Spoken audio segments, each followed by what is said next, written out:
Dituding ngerebut istri orang, tabiat asli pedagang semangka dibongkar bos. Sayangkan sikap pelaku. Nyawa utama pedagang semangka di Pasar Indo Kramat Jati berakhir di tangan seorang pria bernama Dedi Jaya pada 8 Januari 2024.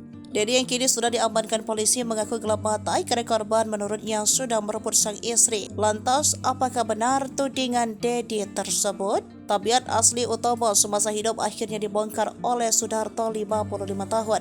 Bisa dikatakan Sudarto adalah bos dari mendiang Utomo.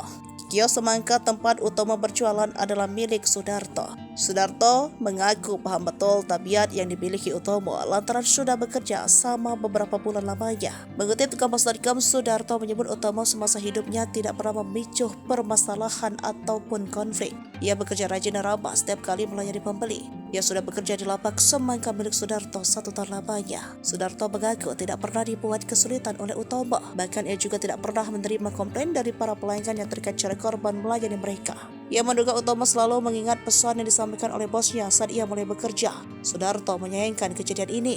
Namun, ia bersyukur pelaku kini telah ditangkap. Alhamdulillah, polisi juga gerak cepat pungkas dia.